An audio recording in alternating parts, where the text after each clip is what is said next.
नमस्ते। आज हम सब गोह दोहनम इस पाठ का पंचम दृश्य पढ़ते हैं। हमने पहले पिछली कक्षा में पढ़ा कि चंदन और मल्लिका ने मिलकर 300 लीटर दूध जमा करने के लिए 1 महीने तक अपनी गाय नंदिनी का दोहन नहीं किया कि उत्सव के दिन ही बहुत सारा दूध हमें प्राप्त हो जाएगा। और इसके लिए वे कुम्हार से 15 घड़े भी ले आते हैं। गाय की उन्होंने खूब सेवा भी की थी महीने भर, और आज वो लोग गाय को दोहने वाले हैं क्योंकि त्योहार का दिन आ चुका है। तो हम लोग पंचम दृश्य की ओर चलते हैं। मासांतरम संध्या काल, आज मास का अंतिम दिन है जिस दिन उन्हें ये गाय का दूध दुहना था, उनके अनुसार कि गाय उनको बहुत दूध देने वाली थी। तो संध्या काल, शाम का समय है। एकत्र रिक्ताः नूतन घटाः सन्ति, एक तरफ खाली घड़े पड़े हैं। रिक्ताः मतलब खाली नए घड़े पड़े हैं, रखे हैं। दुग्ध क्रेतारः अन्ये च ग्रामवासिनः अपरत्र आसीनाः, और एक जगह घरे हैं, दूसरी जगह दूध खरीदने वाले और गांव वाले बैठे हैं। क्योंकि उसने कह रखा था कि उसकी गाय बहुत दूध देने वाली है, तो सारे लोग वहाँ जमा हो गए हैं।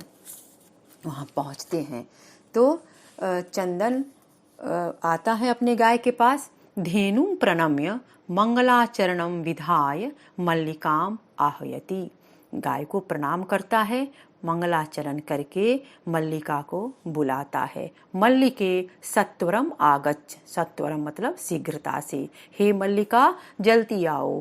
मल्लिका कहती है आयामी नाथ, आती हूँ नाथ, दोहनम आरंभस्व तावत, तब तक आप दूध दोहन शुरू करें।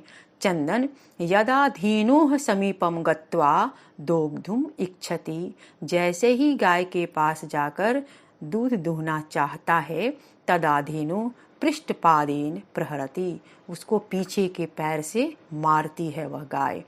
चंदन पात्रेण सह पतति, चंदन बर्तन के साथ ही गिर जाता है। चंदन कहता है हे नंदिनी दुग्धम देहि किम जातम ते, हे नंदिनी दूध दो, तुम्हें क्या हो गया। पुनः प्रयासम करोति, फिर से प्रयास करता है। नंदिनी च पुनः पुनः पाद प्रहारेण ताड़यित्वा, नंदिनी उसको बार बार अपने पैर के प्रहार से मारकर चंदनम रक्त रंजितम करोति, चंदन को रक्त रंजित मतलब लहूलुहान कर देती है, इतना मारती है। हा हतो अस्मि, ओह मैं मारा गया। चित्कारम कुर्वन् पतति, चंदन चित्कार करता हुआ चिल्लाता हुआ गिर जाता है। मल्लिका चित्कारम श्रुत्वा झटति प्रविश्य, उसकी आवाज़ को सुनकर, चीखने की आवाज़ को सुनकर मल्लिका जल्दी से प्रवेश करती है। नाथ किम जातम, नाथ क्या हुआ। कथं तुम रक्त रंजितः, तुम क्यों खून से लथपथ हो। चंदन कहता है धेनु दोग्धुम अनुमति एव न ददाति, गाय तो दूध दुहने के लिए अनुमति ही नहीं दे रही है। दोहन प्रक्रियाम आरभमाणम एव ताड़यति माम, जैसे ही मैं दूध दुहने के लिए काम आरंभ करना चाहता हूँ, दूध दुहने की प्रक्रिया शुरू करना चाहता हूँ, वह मुझे मारने लगती है। मल्लिका धेनुम वात्सल्येन स्नेहेन च आकार्य दोग्धुम प्रयतते, मल्लिका गाय को प्यार से पुकार करके दूध दुहना चाहती है, किंतु धेनु दुग्धहीना एव इति अवगच्छति, लेकिन वह जान जाती है कि जो गाय है वह दुग्ध से विहीन है। तब वो चंदन को कहती है नाथ अति अनुचितम कृतम आवाभ्याम, हम लोगों ने बहुत गलत किया। यत मास पर्यंतम धेनोः दोहनम न कृतम, कि हमने 1 महीने तक गाय को नहीं दूहा। सा पीडम अनुभवती, वह कष्ट का अनुभव कर रही है। अतएव ताड़यति, इसलिए मार रही है। तब चंदन कहता है देवी मया अपि ज्ञातम, मैं भी समझ गया। यत अस्माभि सर्वथा अनुचितम एव कृतम, हम लोगों के द्वारा बहुत गलत किया गया। यत पूर्णमास पर्यंतम दोहनम न कृतम, वही बात वो भी दोहराता है कि हमने 1 महीने तक दूध नहीं दुहा। अतएव दुग्धम शुष्कम जातम, इसलिए उसका दूध शुष्क हो गया है। सत्यम एव उक्तम, सच ही कहा गया है। कार्यम अदतनियम यत तदात एव तदा एव विधीयताम विपरीते गति यस्य सह कष्टम लभते ध्रुवम। अन्वय है यत् अदतनीयं कार्यं तत् अद्यैव विधीयताम यस्य गति विपरीते सह ध्रुवम कष्ट लभते।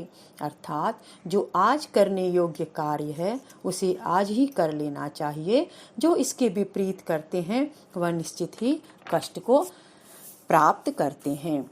मल्लिका कहती है, आम भर्त, हाँ नाथ, सत्यमेव, यह सच ही है। मयापि पठितम, मेरे द्वारा भी पढ़ा गया है कि कल्याणकारिणां कार्यं सुविचार्य विधातव्यम। यह मानव एतत् अविचार्य करोति सह विषीदति। जो खुद का भला चाहने वाले हैं वे अपने काम को अच्छी तरह से सोच समझकर ही करें। जो इसके विपरीत करते हैं अर्थात बिना सोचे समझे काम करते हैं वे सह विषीदति, वह दुखी होते हैं, वह दुखी होता है या वे दुखी होते हैं। किंतु प्रत्यक्षतया अद्य एव अनुभूतम एतत्, लेकिन प्रत्यक्ष रूप से, तो मैंने सुना था लेकिन प्रत्यक्ष रूप से आज मैंने इसकी अनुभूति की है। ठीक है, तो जिसको ऐसा सोच सभी बोलते हैं, तब सभी जो लोग वहाँ बैठे होते हैं बोलते हैं दिनस्य कार्यम तस्मिन्नेव दिने कर्तव्यम। जिस दिन का जो काम हो उस दिन ही कर लेना चाहिए। यह एवं न करोति, जो ऐसा नहीं करता है, सह कष्टम लभते ध्रुवम, वह निश्चित रूप से दुख को प्राप्त करता है।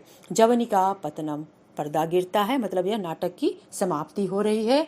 सर्वे मिलित्वा गायन्ति, सभी मिलकर गाते हैं। अदानस्य प्रदानस्य कर्तव्य च कर्मणः क्षिप्रम अक्रियमाणस्य कालः पिबति तद्रसम्। अन्वय है क्षिप्रम अक्रियमाणस्य आदानस्य प्रदानस्य कर्तव्यस्य च कर्मणः तद्रसम् कालः पिबति। अर्थात तुरंत जिस काम को नहीं किया गया हो उस काम का तथा लेने देने का और करने योग्य कर्म का जो ये समय पर नहीं करते हैं, समय उसके आनंद को पी लेता है। मतलब हमारा जो समय है वह नष्ट हो जाता है, बर्बाद हो जाता है। अर्थात जो काम का समय है उस समय पे ही उस काम को हम करें। उसको लालच में या लापरवाही से या आलस्य के कारण, जिस भी कारण से हम काम को छोड़े ना। अपने समय पर काम करने से हम हमेशा सुखी और सफल होते हैं। तो इस पाठ का आप लोग पद परिचय, प्रकृति प्रत्यय और अन्वय को याद कर लें।